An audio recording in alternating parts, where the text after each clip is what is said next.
Born to suffer, she died to live. Written by Jennifer D. English. The earth shook beneath her from the thunder vibrating the ground. She reached inside her pocket for the letter she had found. A teardrop drying on her cheek, the breeze touching her skin, chills running down her spine, warm blood dripping off her chin. Broken bones and bruises from her head down to her toes. Born to suffer, she thought to herself, wiping the snot from her swollen nose.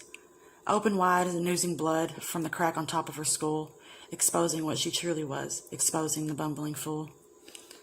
Before her in the distance at last, she could see a bit of light, unsteady but steadily inching toward the suffering was end tonight. For new life to begin, it read, she knew she would have to die. To live this way forever, it said, she would wither away inside. Edging closer to the glow, a shape began to take a form.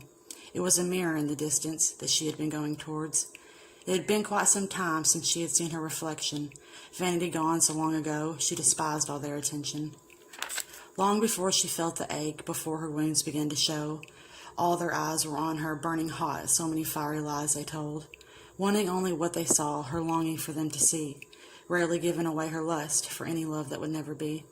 Continuing on her journey, she cried, then opened the letter once again, scanning the words for a bit of courage it could have only been from him. Closer to the monster she got, the mirror's reflection told no lies, swallowing the lump in her throat, coming to terms with her final goodbyes. Beside the mirror lay a glass. She knew it was meant for her. The note clearly read, "Drink it all at once. I'm very sorry, but this will hurt."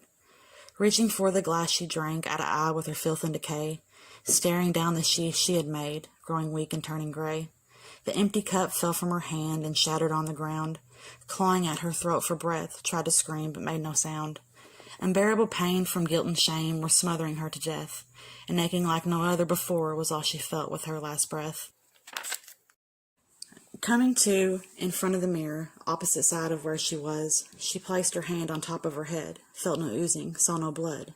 Stretching her arms above her head, as if reaching for the stars, she jumped up and down, at least 10 times. Where were the bruises? Where were her scars? A stinging dull reminder awoke. It had made a home inside her heart. She was to never forget all it took away, how life had simply tore her apart. In front of her lay a pile of bones in the mirror where she once stood, keeping that image not in her heart but in her mind for her own good. Behind her she could feel a pull, something, perhaps someone, she wasn't sure. She had done it, she thought. She had lived to die, to live to become her. Turning around, the options were slim, one path, one road to walk down. It must lead to them, to all 3 of them. No better time. The time was now. On the ground was another note. Who else was it if it wasn't for her? "Come home, my love. We miss you," it read. He wrote them both now, she was sure. Smiling, she put the note in her pocket, took a deep breath, and held her head high, at peace with what she had come to know. Living was to suffer, and living again was to die.